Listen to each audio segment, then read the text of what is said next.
There is big trouble in Little NEM Town. We have a new council leading the foundation, and there are big shakeups going on. And with those big shakeups is coming some very big FUD. I'm going to be cutting through some of that FUD, investigating just what is going on with the NEM Foundation. Now, it has to start off by mentioning the elections themselves. We did have elections for a new council to lead the NEM Foundation. These elections in of themselves were very contentious, very highly dramatic. We had things like accusations of vote buying, discussions on who can even vote around the proof of importance. But all of the drama aside, we did get a new council, so fresh blood has indeed come into the foundation. Now, the NEM Foundation in of itself was kind of this first of its kind attempt at trying to run a decentralized promotional organization that operated in multiple regions around the world. So the foundation was essentially put in charge of making decisions for the NEM public blockchain, but also, of course, in spreading global adoption.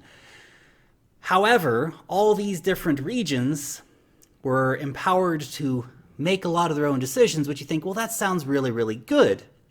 But when the new council started digging into the books from 2018, the results didn't look very good at all. We had things like duplicated efforts. So if you can imagine that the Australia team and the North America team and the Ukraine team were all doing the same kind of thing, duplicating their effort instead of coordinating, doing it once and everybody benefiting from the fruits of those labors. So we did have that kind of thing going on. Bad metrics on success, so throwing money at campaigns you didn't actually get a very good ROI on. And of course, very little accountability for some of the questionable programs that money was thrown at. So a lot of money was just spent on things that didn't really have a lot of great benefit to the ecosystem. The foundation was burning through 9 million ZEM a month. And that wasn't really a big deal back when things were, one ZEM was $1. A lot of money back then. But now that one ZEM is like 4 or 5 cents, very, very different situation in terms of funding all of these things. It was a little bit easier to look the other way when money was spent on things that didn't really add a lot to the ecosystem, but you could throw the NEM logo on there and say, hey, look, we got some branding, versus now you really need to see things that are contributing and adding fruitfully to the ecosystem. So they're looking at audits from 2017 and from 2018. These have been sent out to the core developers and to the legal teams for review. But it looks like the majority of the funds that were spent in 2018. So we had things, of course, like, marketing and events and salaries, travel and training, all this stuff coming together, all of this being examined now, trying to figure out where it went wrong, how they spent so much money and didn't really get so much return out of spending that money. It's tricky, I can imagine, having 20 different countries, multiple different blockchain hubs, a couple hundred employees around the world, a lot of people to keep track of, especially when you have these decentralized teams, but they're all taking from a centralized pool of money. It's really hard to keep accountability. So what's going to be happening moving forward? Well, there are not going to be any more regional teams. So NEM Australia, NEM Ukraine, whatever, the regional teams are going away. They're going to be replaced with product-focused teams. So global vision with a product. So essentially kind of a more centralized business model, but considering the mismanagement of the funds on the decentralized model, perhaps this is the right business decision for the guys over at NEM to be making. There are also going to be some big layoffs happening. Now, the final number of how many staff are going to be laid off has not been confirmed. Crypto media has been floating all kinds of numbers around, but let's believe it from the NEM team when we actually hear from them how many people are going to be laid off. A new part of the structure as well is that all teams will report to their head and all expenditures will have to pass through the head of finance. So this seems very practical. You might be wondering, why wasn't that the thing in the first place? But that wasn't, because again, we had decentralized teams all taking from one pool of money. So this is, again, a positive step in the professionalization of the foundation overall. There is also going to be a big reduction in promotional spending. So NEM's foundation's new focus is really going to be on tech product features, developer tools, getting programmers on board versus getting out there and spending just on promotional things. I can really understand that from a budget cut kind of perspective. There is going to be a 60% reduction in the monthly burn rate that they're going through in terms of how much money they're spending every month. So that is a big part of the budget cut.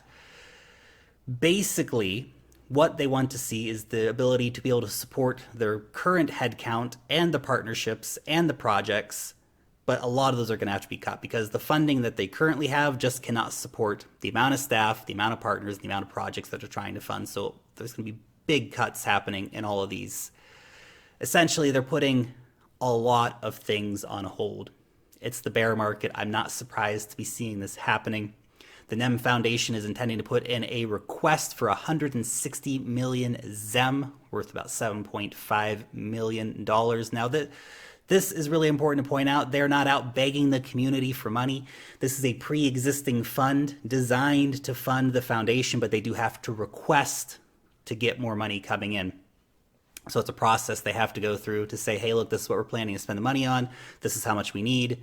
Please, can you release the funds to us? So there has been some FUD that they're going to be going out and begging the community for money. It's not quite that way. There will be new plans as well to monetize the foundation's activities so that there's less reliance on having to withdraw money from that fund all the time. This includes things like enterprise training and affiliate marketing, all, of course, to try and reduce the reliance on getting those grants from the community. And I think that's a really positive step forward to actually have a business model that makes money for the foundation. And there's lots of ways that the foundation can make money to self-sustain. So I don't see why they shouldn't be doing that without a doubt.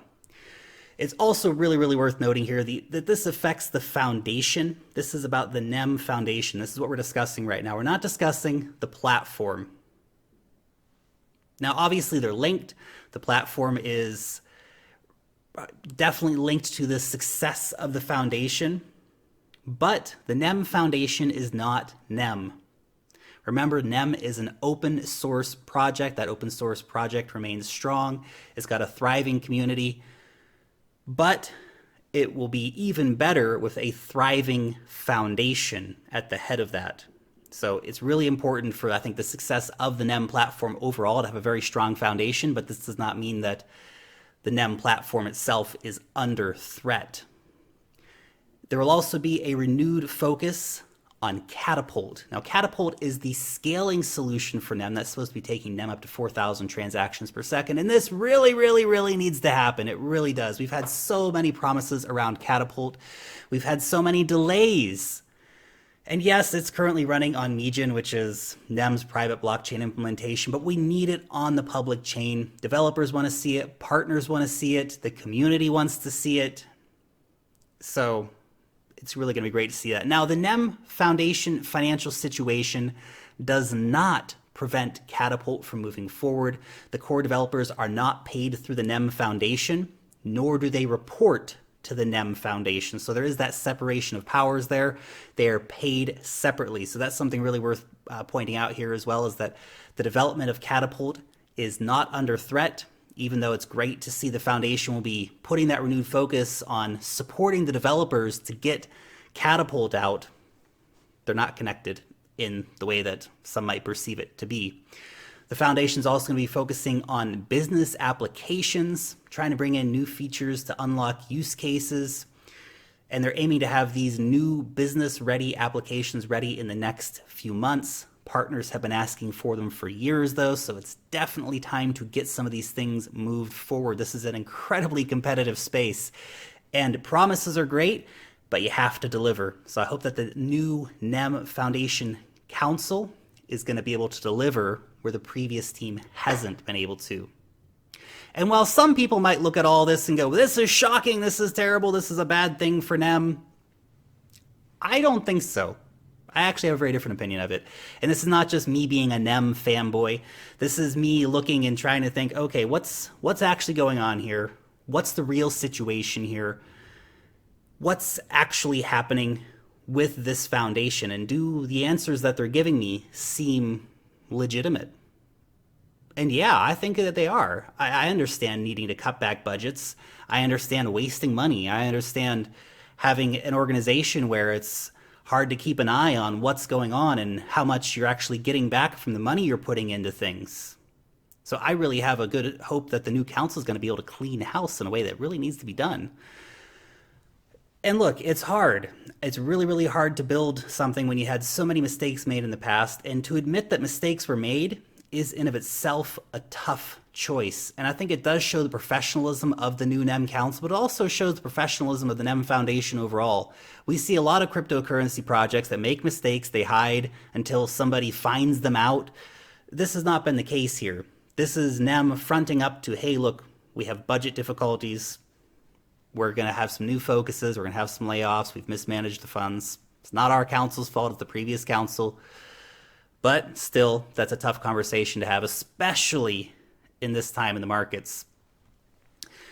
And even though it is, I think, going to be painful in the short term for NEM holders, the long term, I think it's good. I'm honestly really excited to see Alex Tinsman as the new president of NEM, considering that she has always been a just crazy NEM enthusiast. But it's a tough post to take over, considering that you're coming into a situation where there has been mismanagement of funds, where you are in the middle of a brutal bear market and you have to make tough decisions. And making tough decisions doesn't always make you a lot of friends, but it's the right thing to do for the foundation and for the platform. And this is not unique to NEM. This is something that's going on with a lot of crypto companies right now. I'm talking about NEM specifically. I didn't make a separate video to talk about, Nebulous when they had to lay off staff or anything like this, because I like NEM. I've always been a NEM fan and I'm a big supporter of their community. But I really want to point out that it's not just a NEM thing. The bear is biting deep. It's ravaging companies. Budgets are going down significantly because a lot of these companies have a fixed cryptocurrency budget, but they don't have a fixed dollar budget. So that's pretty tough. So we can see that, the NEM Foundation, they're getting regular amounts of ZEM coming through the door, but the dollar value of that can fluctuate drastically, as it has, of course, in 2018. And look, the crypto media, they love scandals. The initial reports was that the foundation is going to go bankrupt. That's not the case. The foundation is not going bankrupt. This was a big misrepresentation in the crypto media. The foundation is restructuring. There are new proposals being put forward for the 2019 foundation. And that's really in its final stages of preparation right now. So when we see those new proposals come out in terms of budget and what they're exactly going to be focusing on, where the money is going to be spent, I think we can make some better judgments then. But I feel like a lot of FUD was made out of this story around NEM, but that there's not actually so much FUD there. Still, though, it is a tough time to be a ZEM holder. So anyway, just my 2 Satoshis on it. You guys let me know what you think about the current situation going on over at NEM. Do you think that this is a killer situation for NEM? Do you think that NEM can recover from this? Do you think that this is the right decision for the foundation to be making at this time? Let me know about it down below in the comment section. Thank you guys so much for watching this video. You guys are all super awesome, and I appreciate the time you take out of your day every day to come over here and watch these videos. Seriously, it's absolutely humbling, guys. And if you did enjoy this video, a thumbs up will be supremely awesome. If you're new around here, subscribe to the channel. There's also a notification bell down below, which you can hit to know when I put out a new video. Long live the blockchain, and peace out till next time. NEM!